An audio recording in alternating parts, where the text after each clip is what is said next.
De que lado da reforma nós estamos? Eu acho essa uma questão fundamental. Não é? Em 1º de setembro de 1524, Desidério Erasmo, não é? Conhecido como Erasmo de Roterdã, ele publicou uma obra intitulada Diatribe concernente ao livre-arbítrio, ou, em latim, Diatribe seu colatio de libero arbítrio.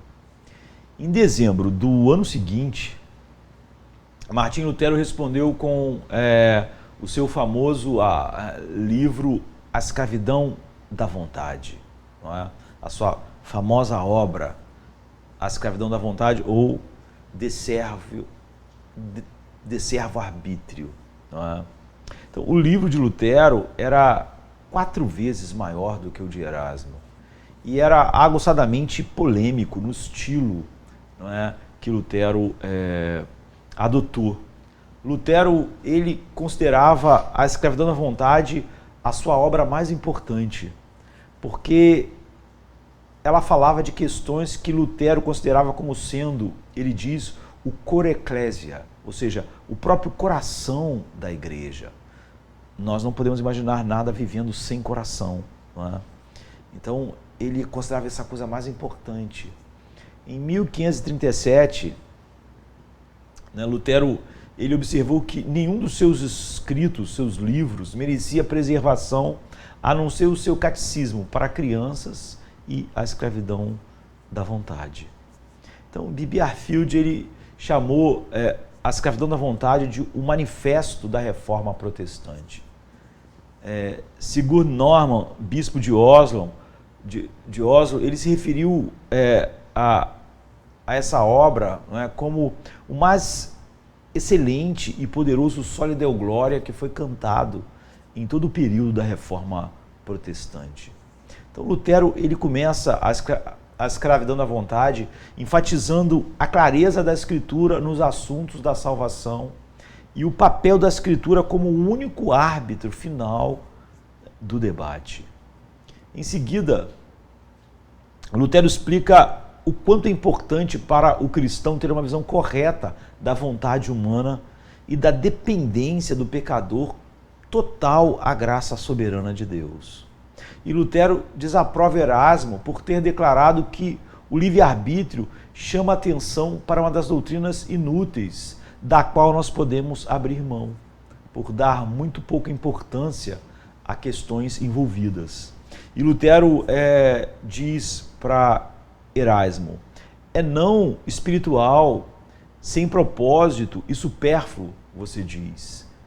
Querer saber se nossa vontade realiza qualquer coisa em assuntos pertencentes à salvação eterna ou se é totalmente passiva sob a obra da graça. Mas aqui você fala o contrário, dizendo que a piedade cristã consiste em lutar com toda a nossa força e que, a parte da misericórdia de Deus, a nossa vontade é ineficaz.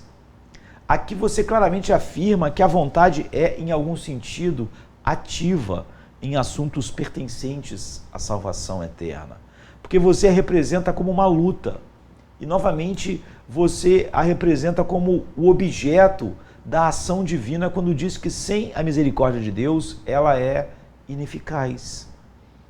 Mas você não define os limites dentro dos quais deveremos pensar da vontade como produzindo e como produzida. Você se esforça por engendrar a ignorância quanto ao que a misericórdia de Deus e a vontade do homem podem realmente realizar, pelo seu próprio ensino de que a vontade do homem e a misericórdia de Deus realmente realizam. Então esse parágrafo, ele capta a essência do debate entre Lutero e Erasmo e a luta clássica entre nós podemos chamar de agostinianismo e o pelagianismo, semi-pelagianismo e tudo que veio depois. O foco é sobre a questão da capacidade moral do homem e o grau da sua dependência à graça de Deus. Envolve a questão do teocentrismo versus antropocentrismo na teologia. E toca a questão do sola em sola gratia. Não é? Se você perde isso, você perde o sola gratia. Esse era o debate. Essa era a ênfase de Lutero no debate. Ambos os lados afirmavam, tanto Erasmo pela Igreja Católica quanto Lutero, ambos os lados afirmavam a necessidade da graça. Mas em debate, como no debate sobre a justificação, estava o sola, não é? O sola. E a questão do monergismo versus sinergismo, no início da redenção humana. Então, o fator decisivo na salvação é algo que o homem faz ou é algo que Deus faz? Quem é decisivo na salvação? Esse foi o debate da Reforma, o grande debate da Reforma, com Lutero contra Erasmo pela Igreja Católica. O fato de Erasmo não parecer compreender a gravidade do assunto, obviamente perturbou Lutero. E Lutero concluiu, não é espiritual e sem propósito ou supérfluo, mas é salutar no mais alto grau. E é necessário que um cristão saiba se a sua vontade tem ou não algo a ver nos assuntos pertinentes à salvação. Então, a vontade de Deus e a presciência estavam em debate aqui. Para Lutero, o tema tocava pesadamente na glória de Deus. É uma questão de conhecimento apropriado tanto de si mesmo quanto um conhecimento apropriado de Deus. Por essa razão, Lutero ele forçou o assunto da relação entre a presciência de Deus e os acontecimentos humanos.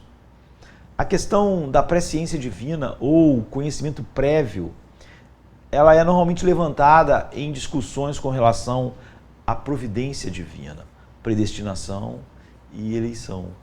Ela quase sempre surge quando o livre-arbítrio é discutido. Se Deus conhece previamente todas as coisas que ocorrem e todas as ações humanas, fazemos todas as coisas necessariamente?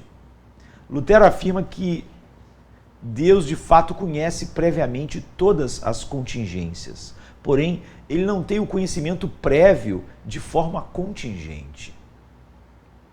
Quando falamos de contingências, queremos dizer ações possíveis. Por exemplo, um jogador de xadrez, se ele é experiente, ele considera os movimentos possíveis que o seu oponente pode fazer em resposta ao seu próximo e próprio movimento. Então, para esse jogador de xadrez, essas são as contingências, são os acontecimentos que ele não pode predizer com certeza. Então nós falamos de um plano de contingência ao qual nos voltaremos se o nosso plano original não funcionar como esperado. Então, a teologia clássica afirma que Deus possui o atributo da onisciência. Essa onisciência é relacionada ao próprio ser de Deus como o ens perfectissimus, não é? O mais perfeito ser. Então, em sua perfeição, Deus sabe perfeitamente todas as coisas. Isso é, em sua onisciência perfeita, inclui o conhecimento compreensivo de tudo que existe. Deus conhece tanto a dimensão micro quanto a macro de todo o universo. Ele sabe quantos fios de cabelo temos em nossa cabeça. E ele não somente sabe o que faremos antes de fazermos, como também conhece todas as opções que poderíamos ter escolhido no momento. Ele conhece todas as contingências. Porém, o conhecimento de Deus das contingências não é ele mesmo contingente. Ou seja, a sua presciência é perfeita e absoluta. Ele não é um grande jogador de xadrez que deve esperar para ver o que faremos, mas ele sabe perfeitamente o que faremos antes de fazermos. Então, antes de uma palavra, até mesmo ser formada em nossos lábios, ele já a conhece completamente. Desse modo, Lutero responde a Erasmo: então, fundamentalmente necessário e salutar para os cristãos saberem que Deus não conhece previamente de forma contingente, mas que ele antevê, tensiona e faz todas as coisas de acordo com a sua própria imutável, eterna e infalível vontade. Então, essa bomba golpeia absolutamente o livre-arbítrio e o destrói completamente. Assim, aqueles que querem afirmá-lo devem negar a minha bomba, Lutero diz, ou fingir não tê-la observado ou encontrar outro modo de evitá-la. E Lutero diz para Erasmo: você insiste que deveríamos aprender a imutabilidade da vontade de Deus enquanto nos proíbe de conhecer a imutabilidade da sua presciência. Você supõe que Deus não deseja o que ele antevê, ou que ele não antevê o que ele deseja. Agora, se ele deseja o que antevê, sua vontade é eterna e imutável, porque a sua natureza é assim. Disso então se segue, por lógica irresistível, que tudo o que fazemos, por mais que nos pareça mutável e contingente, é na realidade feito necessária e imutavelmente com relação à vontade de Deus. Porque a vontade de Deus é eficaz e não pode ser impedida desde que o poder pertence à natureza de Deus. E sua sabedoria é tal que não pode ser ludibriada. Uma vez que sua vontade, então, diz Lutero, não pode ser impedida, o que é feito não pode ser feito a não ser onde, quando, como e até onde e por quem ele antevê e deseja. Então Lutero força a atenção à natureza e ao caráter de Deus. O ponto crucial de Lutero é que Deus deseja o que ele antevê. E ele antevê tudo o que ele deseja. Lutero fala aqui da lógica irresistível. Isso não significa que as pessoas não podem ou não resistem a essas afirmações. A história da igreja é cheia de registros de tal resistência, né? O seu ponto é que essa resistência não pode destruir o argumento. Se Deus deseja que algo aconteça, ele não pode ser ignorante quanto a isso. Ele não pode desejar sem saber o que está desejando. A maioria dos pensadores concorda prontamente com essa parte da equação. É a primeira afirmação que tem provocado o debate, né? Deus deseja tudo o que antevê. Agostinho afirmou a mesma coisa, mas com um qualitativo. Deus ordena, num certo sentido, tudo o que ocorre.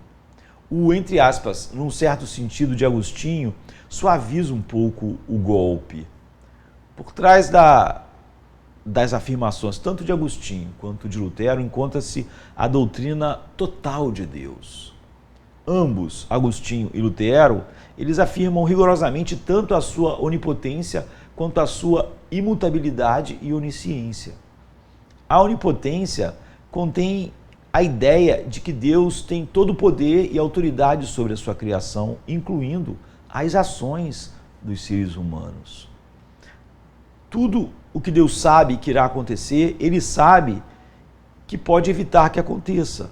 Mesmo se a vontade de Deus for considerada passiva, o que não é, mas se for considerada passiva ou for descrita como sua vontade permissiva, como alguns gostam de chamar, ele ainda tem poder e autoridade para evitar. Se, por exemplo, Deus sabe que eu vou escolher o pecado, ele tem o poder para me aniquilar no momento, para me impedir de pecar. Se ele escolhe não me destruir, mas deixar-me pecar, ele assim escolhe. Enquanto ele o sabe e permite o que eu faço, está dentro, então, da extensão do que ele quer e da sua vontade. Então, se Deus sabe antecipadamente o que irá acontecer, então o que acontece é seguro acontecer. O conhecimento prévio de Deus não é incerto. E isso levanta, então, o espectro da necessidade. Se desde a eternidade é seguro que algo irá acontecer, esse acontecimento é necessário? Se sim, como pode haver contingências? Ou como o homem pode possuir qualquer atitude moral livre? Lutero se sentia desconfortável com o termo necessidade. Lutero diz: de fato, eu desejaria que outro termo estivesse disponível para a nossa discussão do que o aceito. Necessidade, o qual não pode precisamente ser usado para a vontade do homem ou para a de Deus, diz Lutero. Seu significado é muito pungente e estranho ao assunto, ele diz, porque sugere algum tipo de compulsão e algo que é contra a vontade de alguém, o que não é parte da concepção em discussão. Ele diz: a vontade de Deus ou do homem faz o que faz, bem ou mal, não sob compulsão, mas justamente como quer ou se agrada, como se fosse totalmente livre. Então, Lutero afirmou que Deus precisa de todas as coisas, mas apenas no sentido em que sua vontade as fazem certas. Lutero considerava vital esse ponto para o todo do cristianismo. Ele diz: se você hesita em crer ou é muito orgulhoso para reconhecer que Deus antevê e deseja todas as coisas, não de forma contingente, mas necessária e imutavelmente, como você pode acreditar, confiar e se fiar em suas promessas? Lutero declara ao falar com Erasmo: se então fomos ensinados e crermos que devemos ser ignorantes quanto ao conhecimento prévio necessário de Deus e a necessidade dos acontecimentos, a fé cristã será totalmente destruída e as suas promessas, não é? As promessas de Deus e todo o evangelho caem completamente por terra. Porque o único e essencial conforto em cada adversidade é sabermos que Deus não repousa, mas imutavelmente faz com que todas as coisas aconteçam e que a sua vontade não pode ser resistida, alterada ou impedida. Não é? Ele não anteviu que Jesus iria morrer. Ele desejou e decretou que Jesus iria morrer. Por isso ele é o Cordeiro que foi morto antes da fundação do mundo. Então aqui a principal preocupação pastoral de Lutero na discussão teológica, ela se torna clara. Não é? O conforto e a esperança do crente. Confiar nas promessas de Deus é confiar no seu perfeito poder e integridade, que ele vai realizar o que ele prometeu. E o regozijo do cristão é saber que as promessas de Deus irão necessariamente se realizar. Se Deus prometeu que enviaria seu filho, que ele morreria na cruz, não é? Então necessariamente Pilatos faria o que fez e Herodes faria o que fez, porque isso era o que Deus queria. Deus, na eternidade, decretou: Jesus é o Cordeiro que foi morto antes da fundação do mundo. Antes de existir o mundo, não porque Deus estava olhando, nem existia o mundo só ia existir se ele quisesse. E a história, assim, a despeito da sua hesitação sobre o perigo da inadequação da palavra necessidade, Lutero a usa. Mas assim, ele usa com a limitação de que necessidade não significa compulsão. O grande mistério da providência é que Deus realiza a sua vontade por meio e pelas escolhas reais dos seus agentes morais. Suas próprias ações não são compelidas por forças exteriores. E ele também não força os humanos a fazerem a sua vontade. Ele realiza a sua vontade mediante os meios e atitudes das suas criaturas e suas escolhas não compelidas e não forçadas.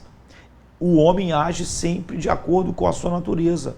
Ele não é forçado a pecar. Ele ama o pecado. Então, ele peca. Erasmo afirmou que essas verdades misteriosas não deveriam ser proclamadas. O que pode ser mais inútil, ele diz, do que publicar ao mundo o paradoxo de que tudo o que fazemos é feito não por livre-arbítrio, mas por mera necessidade e a visão de Agostinho de que Deus trabalha em nós tanto o bem quanto o mal, que Ele recompensa as suas próprias obras em nós e pune o seu próprio mal em nós, escreveu Erasmo no prefácio, não é, da sua obra. Que comporta de iniquidade a difusão dessas notícias iria abrir para as pessoas, que homem mau iria corrigir a sua vida. Ele pergunta, quem iria acreditar que Deus o ama? Quem iria lutar contra a sua carne? Então, as preocupações mencionadas por Erasmo eram precisamente as mesmas dos semi-pelagianos que se opuseram a Agostinho, não é? E do próprio Pelágio, que se opôs a Agostinho. E também era uma preocupação pastoral, mas diferente da preocupação de Lutero. O perigo do fatalismo, o qual poderia representar todas as ações humanas como um exercício de futilidade, era uma grande preocupação para Erasmo. E Lutero responde citando primeiramente e então respondendo. Ele cita Erasmo e depois ele responde a Erasmo.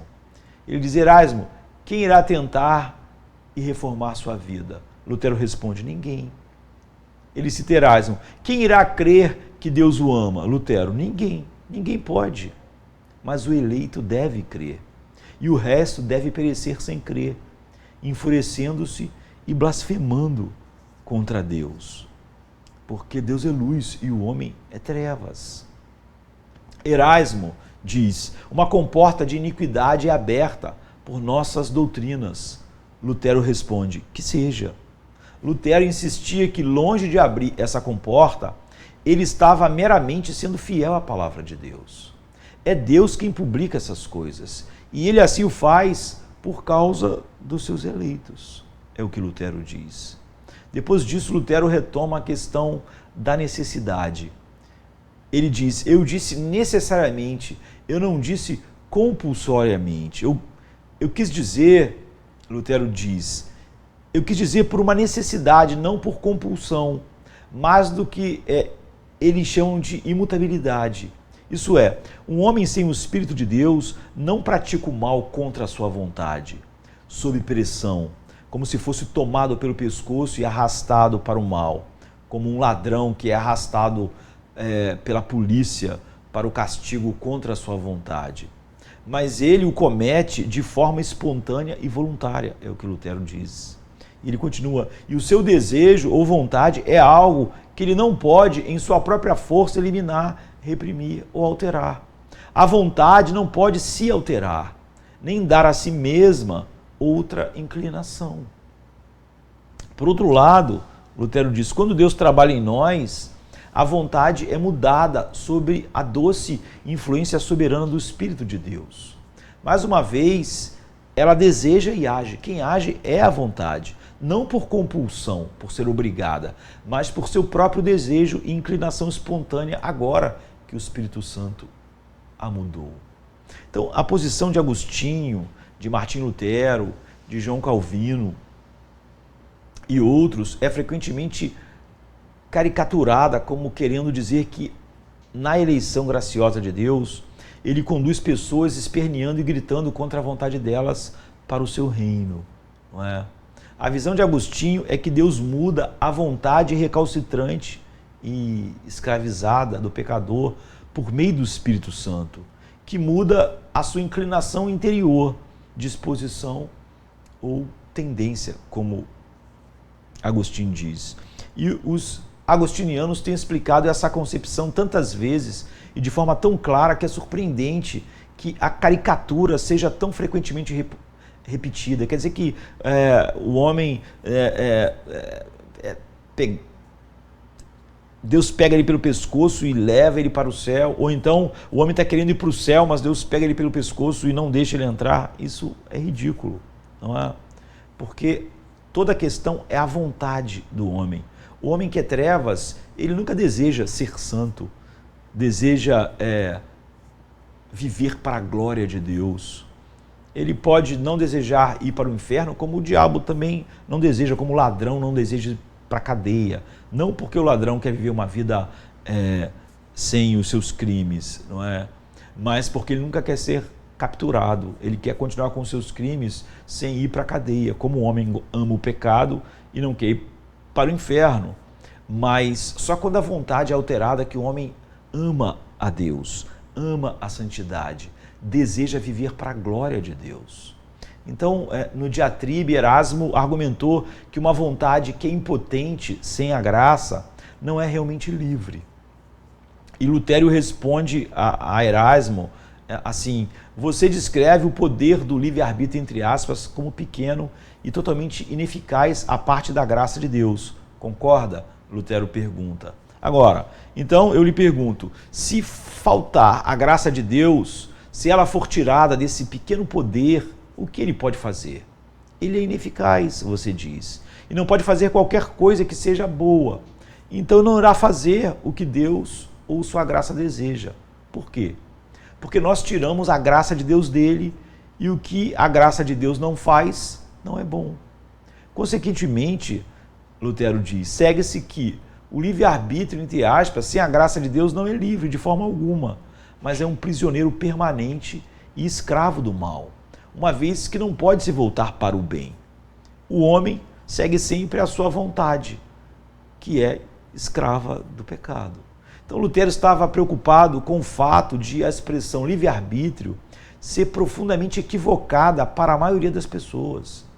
Seu significado comum é a capacidade humana de se virar livremente para qualquer direção, seja para o bem ou para o mal, para as trevas ou para a luz, para o pecado ou para a santidade.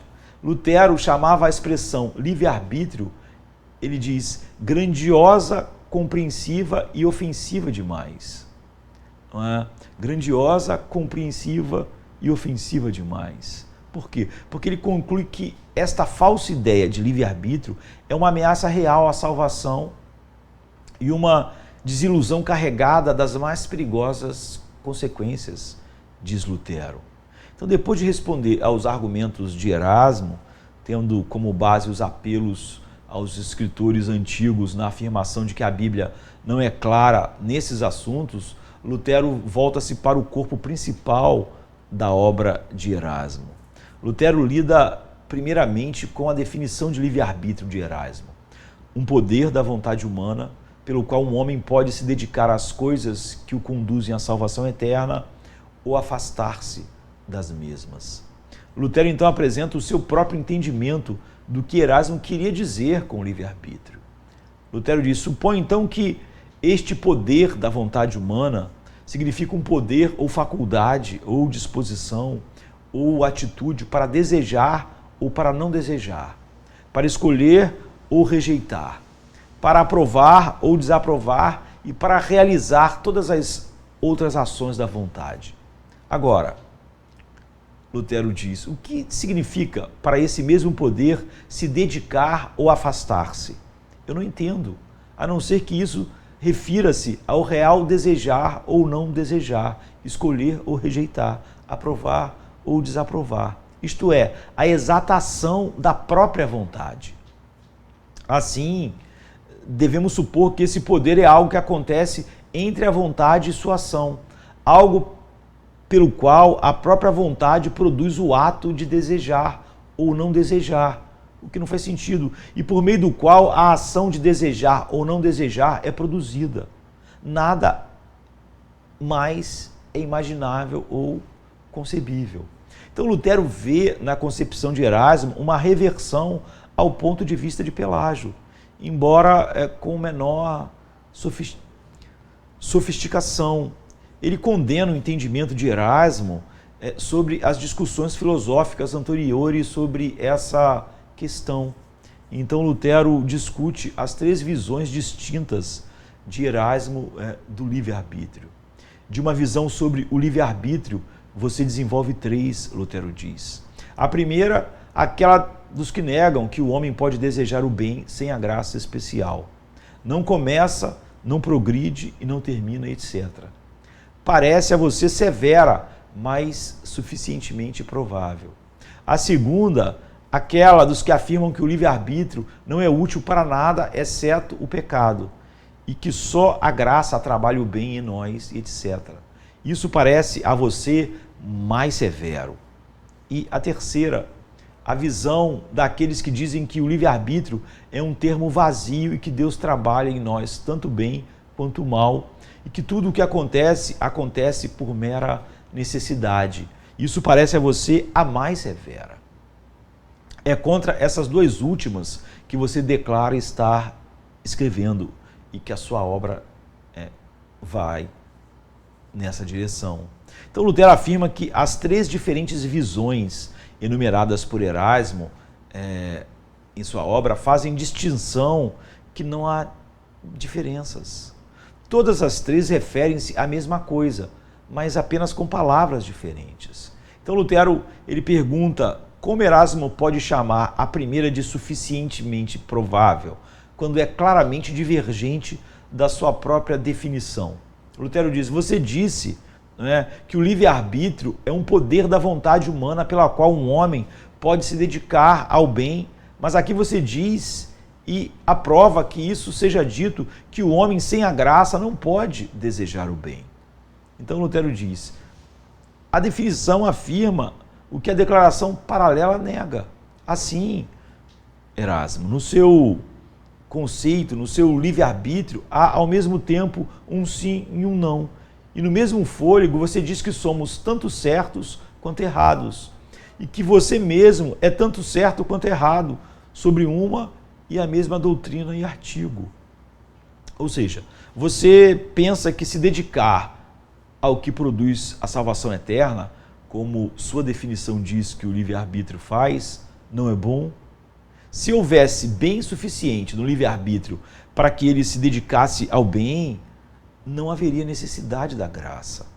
Assim, o livre-arbítrio, entre aspas, que você define é uma coisa, e o livre-arbítrio que você defende é outra. Então, a essa altura, Lutero indica que a definição de Erasmo de livre-arbítrio não requer a graça para se virar para o bem ou para Deus. Se a graça não é requerida, mas meramente assiste o homem, então a definição de Erasmo de livre-arbítrio não é essencialmente diferente da de Pelágio. Mas Lutero observa que o livre-arbítrio que Erasmo definiu não era o livre-arbítrio que ele estava defendendo. Erasmo não se dispôs a defender uma visão pelagiana pura do livre-arbítrio. Em outro lugar, da diatribe, ele declarou que a vontade humana depois do pecado é tão depravada que perdeu a sua liberdade e é forçada a servir ao pecado e não pode retornar para um estado melhor. Agora, se essa é a visão que Erasmo está defendendo, Lutero ele argumenta então, Erasmo, você está admitindo, realmente admitindo algo da própria visão minha, não é? E Lutero diz, se agora o livre-arbítrio, sem a graça, perdeu a sua liberdade, é forçado a servir ao pecado e não pode desejar o bem. Eu gostaria de saber qual é o legado de todo aquele esforço e toda aquela diligência da primeira visão aprovável. Não pode ser um bom esforço e diligência, porque o livre-arbítrio não pode desejar o bem, como a concepção declara, e você concorda. Então, esse é o clássico argumento reductio ad absurdum, Lutero argumenta assim, para o homem, assumindo as próprias premissas, ele argumenta para Erasmo, assumindo as próprias premissas dele, as premissas do seu opositor e as conduzindo para a conclusão lógica. Então ele chama a visão de Erasmo de um tipo estranho de paradoxo pelo qual Erasmo afirma final e exatamente o que ele se propôs a negar ou nega e o que se propôs a afirmar. Então, Lutero diz que todo o diatribe é nada além de um ato nobre do livre-arbítrio, entre aspas, se condenando em sua própria defesa e se defendendo na sua própria condenação. Então Lutero compara essa visão com as duas outras que Erasmo tinha delineado. A segunda, que era a mais severa, era aquela que defende que o livre-arbítrio não serve para nada além do pecado. Esta certamente é a opinião de Agostinho, não é? O qual ele expressa em muitos lugares, não é? E na qual ele usa exatamente essas palavras, não é? E a terceira visão é a mais severa, a de Wycliffe e Lutero, que o livre-arbítrio é um termo vazio, não é? Essa é a terceira e a mais severa, a de Wycliffe e de Lutero, que o livre-arbítrio é um termo vazio. Eu chamo Deus como minha testemunha de que pelas palavras das duas últimas visões eu nada quis dizer e desejei que fosse entendido, Lutero diz, além do que é declarado na primeira visão. Também não penso que Agostinho pretendia qualquer coisa além disso, nem deduzo, Lutero diz, qualquer outro significado das suas palavras além do que a primeira visão afirma. Assim, Lutero diz, as três visões pormenorizadas no diatribe são, na minha mente, nada além da visão que eu defendo. Por essa vez, é admitido e estabelecido que o livre-arbítrio perdeu a sua liberdade, está obrigado a servir o pecado e não pode desejar o bem. Por isso não há quem faça o bem e não há quem busque a Deus. Nada posso entender, diz Lutero, dessas palavras, a não ser que o livre-arbítrio é um termo vazio, cuja realidade está perdida. Uma liberdade perdida, no meu modo de falar, não é liberdade de forma alguma. Se a liberdade é perdida, então não é mais liberdade. E dar o nome de liberdade a algo que não tem liberdade é aplicar a ela um termo cujo significado é vazio. E em seguida, Lutero responde a outra objeção que Erasmo havia levantado, não é? Baseando-se em textos bíblicos que parecem indicar que o homem pode realizar qualquer coisa que Deus ordena.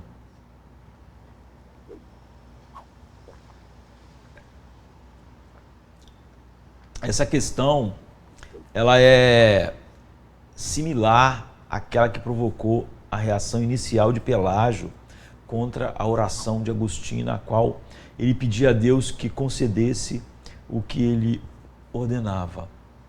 Então,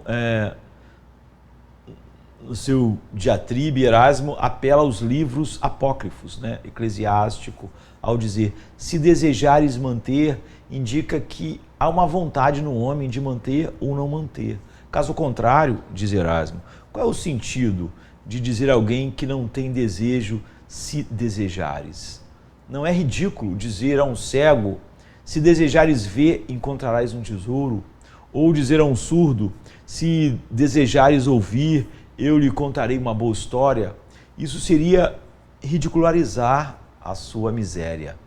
Então esse tema, ele levanta a questão sobre a própria integridade de Deus. Se ele ordena que algo seja feito e na realidade esse algo não pode ser feito, então essa ordem parece ser cruel e injusta. Isso, como Erasmo diz, iria ridicularizar a miséria humana. Ele infere que o mandamento divino indica uma capacidade para obedecer. Caso contrário, a criatura não poderia ser considerada moralmente responsável pela ação. Então, a própria palavra responsabilidade indica a capacidade de responder, ele diz. E Lutero responde reprovando a razão humana por tirar conclusões insensatas, o que ele, em outro lugar, chama de uso evangélico da lei.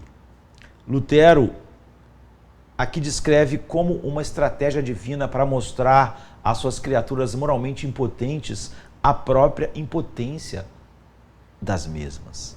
Agora, se Deus, como Pai, trata conosco como seus filhos, visando nos mostrar a impotência que ignoramos, ou como um médico fiel visando nos contar sobre a nossa doença, ou se para ridicularizar seus inimigos que resistem orgulhosamente ao seu conselho e às leis que ele estabeleceu, pelas quais alcança esse objetivo e de maneira mais efetiva, ele diria, faça ouça, guarde, ou se ouvires, se desejares, se guardares.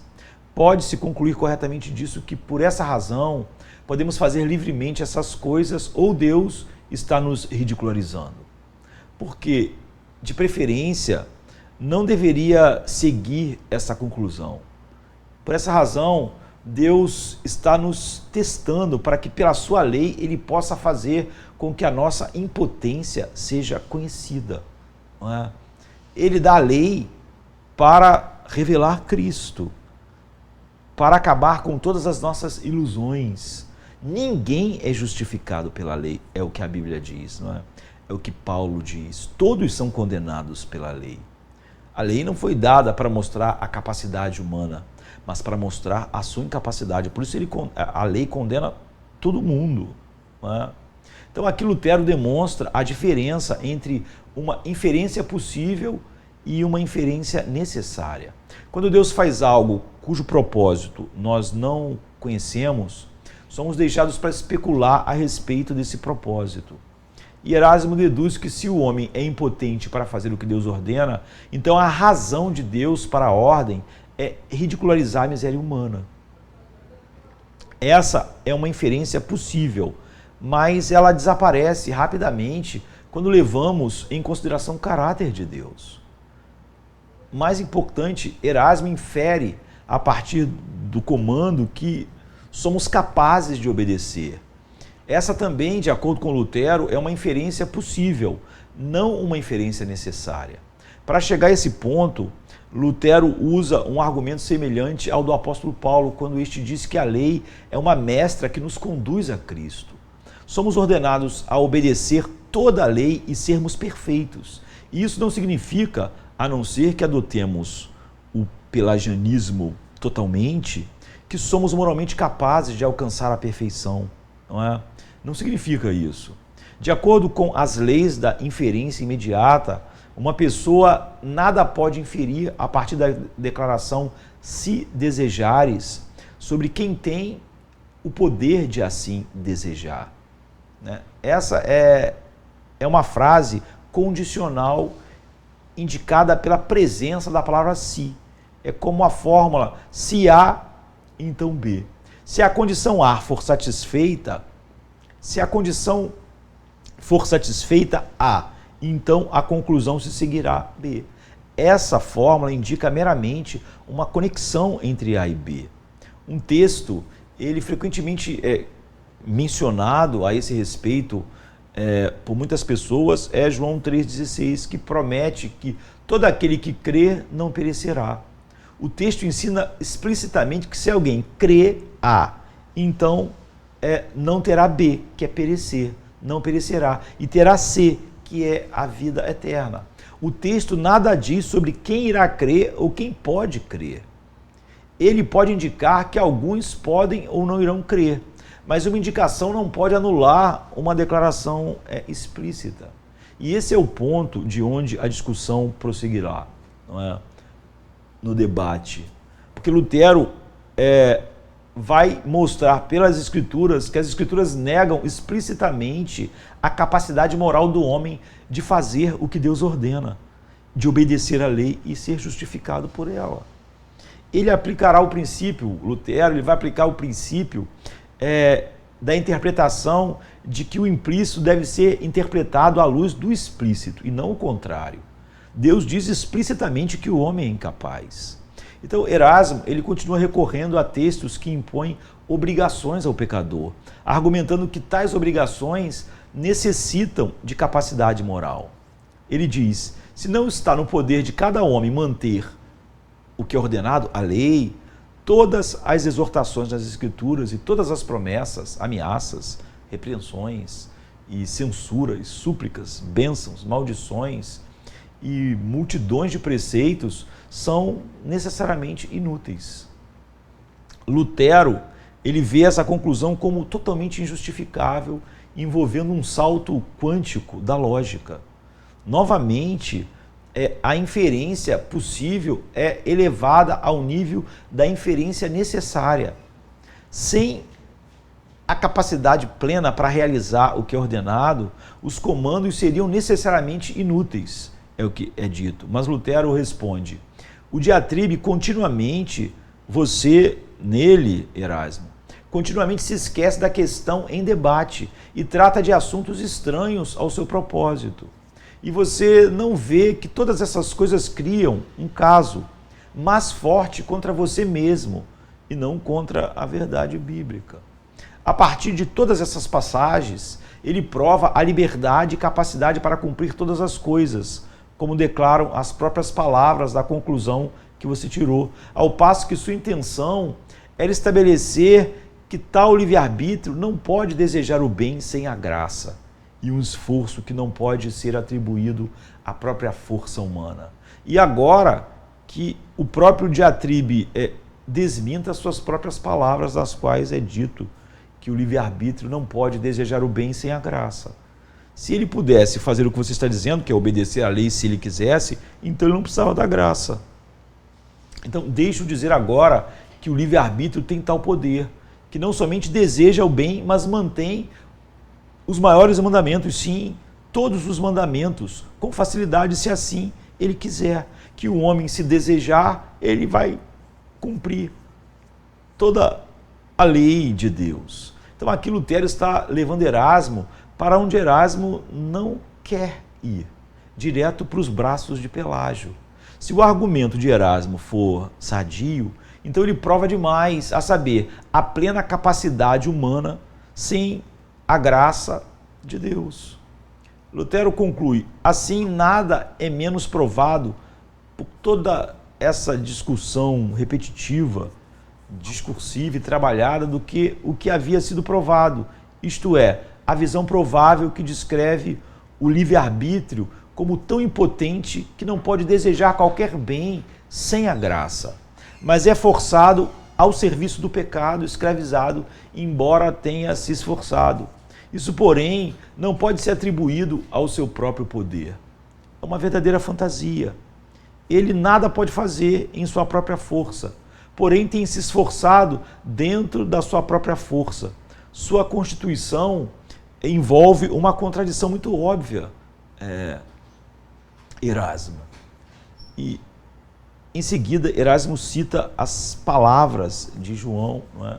Em João 1, que diz assim: deu-lhes o poder de serem feitos filhos de Deus, João 1,12, dizendo como o poder é dado a eles para se tornarem filhos de Deus, senão a liberdade da nossa vontade. Ele está dizendo como o poder é dado a eles para se tornarem filhos de Deus, senão a liberdade da nossa vontade.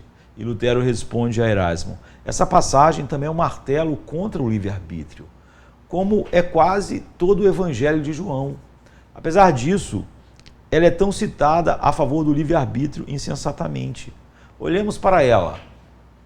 Lutero diz, por um momento, né, por favor, João não está falando de qualquer obra do homem, grande ou pequena, mas da renovação real e da transformação do velho homem, filho de Satanás, para um novo homem, filho de Deus. Nisso, o homem é simplesmente passivo, como o termo é usado. Ele nada faz, mas o seu todo se torna algo. Então João está falando dessa transformação. Ele diz que nos tornamos filhos de Deus por meio de um poder divinamente dado a nós, não por qualquer poder do livre-arbítrio que é inerente a nós ou que nós tivéssemos. Foi dado a nós o poder. E mais adiante, Lutero discute o papel de Deus ao endurecer o coração de Faraó. E Lutero explica esse difícil conceito do Antigo Testamento dizendo: assim Deus endurece Faraó. Ele apresenta à vontade perversa e má de Faraó a sua própria palavra e obra, as quais a vontade de Faraó odeia por causa da sua própria falha e corrupção natural. Não é? Deus não altera interiormente aquela vontade pelo seu espírito, mas prossegue apresentando e causando uma pressão a ser tolerada. E Faraó, tendo a mente e sua própria força, riqueza e poder, confia nessas coisas mediante essa mesma falha da sua natureza. Então, quanto mais Deus põe a sua vontade diante de um coração duro e que ama o pecado, mais esse coração se endurece. Então, tão logo Deus apresenta a ela algo que naturalmente a irrita e ofende, ou seja, irrita essa vontade caída, irrita esse coração escravo do pecado, Faraó não pode escapar de ser endurecido. Quanto mais algo é feito contra aquilo que nós amamos e contra aquilo que nós desejamos, mais nós nos irritamos e nos endurecemos contra aquilo. Então o coração de Faraó é necessariamente endurecido, não porque Deus, diz Lutero, tenha criado um mal recente dentro dele, ou porque Deus coagiu Faraó ao pecado. Antes disso, o endurecimento foi o resultado natural da corrupção interior de Faraó quando se depara com a vontade e o mandamento persistente de Deus. Um Deus que ele não pode amar, um Deus que ele não se gloria, um Deus que ele, na verdade, odeia. Como toda mente natural é inimiga de Deus. Quanto mais a vontade de Deus é pressionada sobre a mente natural, mais ela se endurece. Então, a necessidade do resultado, ou seja, o endurecimento do coração de Faraó, significa que a compulsão estava envolvida. Se Deus desejava que o coração de Faraó fosse endurecido, então esse endurecimento necessariamente teria de acontecer. Se aconteceu por necessidade, como isso pode ter acontecido sem compulsão? O Diatribe admite tanto a necessidade quanto o livre-arbítrio. Nem toda necessidade exclui o livre-arbítrio, disse Erasmo. Assim, Deus, o Pai, necessariamente gera um filho, porém ele gera de bom grado e livremente, porque ele não é forçado a agir assim. Agora, estamos agora discutindo compulsão e força, Lutero responde. Não registrei em muitos livros que estou falando sobre a necessidade da imutabilidade. Eu sei que o Pai gera de bom grado e que Judas traiu a Cristo também de bom grado. Eu faço a distinção de duas necessidades. Uma eu chamo de necessidade da força. Necessitatem violentam, não é? É a expressão que Lutero usa, que se refere à ação. A outra eu chamo de necessidade da infalibilidade, necessitatem infalibile, referindo-se ao tempo. Não é? Então, depois de duelos sobre vários textos do Antigo Testamento, o debate se move para o Novo Testamento. E Erasmo faz objeção ao apelo de Lutero à declaração de Jesus: sem mim nada podeis fazer. João 15, 5. E Lutero responde: ele se apodera desta pequena palavra nada. Lutero diz que Erasmo se apodera dessa pequena palavra nada, corta a garganta dela com muitas palavras e exemplos, e por meio de uma explicação conveniente, entre aspas, e ele chega a isso, Erasmo chega a isso, que nada pode significar o mesmo que algo um pouco imperfeito. Erasmo havia interpretado esse texto num estilo elíptico, de acordo com o qual ele significava que sem Cristo o pecador nada pode fazer perfeitamente. Isso realmente exercita a ira de Lutero. Lutero diz: a não ser que você prove que nada nessa passagem não apenas pode, mas deve ser entendido como algo um pouco, você nada fez com a sua vasta profusão de palavras e tempo que você gastou e exemplos, além de colocar fogo em palha seca. E mais na frente ele adiciona: é completamente desconhecido da gramática e da lógica dizer que nada é o mesmo que algo. Para os lógicos, a ideia é uma impossibilidade, porque os dois são contraditórios. Nada é nada. Então, depois de responder aos textos prova de Erasmo para essa posição, Lutero conclui sua grande obra,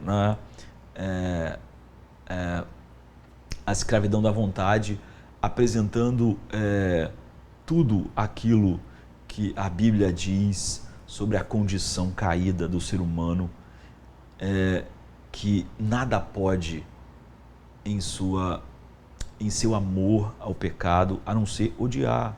A luz veio ao mundo e os homens a odiaram, porque eles amaram as trevas. O amor às trevas não é imposto aos homens. O coração do homem, ele ama o pecado. Ele é escravo do pecado. A vontade dele é escravizada pelo pecado. Então ele nunca age por compulsão, sendo obrigado. É porque o coração e a vontade dele sempre desejam o que ama, o que lhe atrai, o que lhe é próprio, não é? Que é o pecado, que é as trevas. E o homem só pode ser salvo soberanamente. Por isso Lutero disse que isso era o coração da igreja. Sem entender isso, não há como entender nenhum dos solas da reforma. E não há como terminar num soli Deo Gloria. A questão hoje é que grande parte das pessoas que se dizem protestantes não estão do lado de Lutero nesse debate, não estão com a clara definição bíblica do que o homem caído é. Estão exatamente com Erasmo e a Igreja Católica. Deus tenha misericórdia. Deus tenha misericórdia de nós. Amém, queridos. Amém.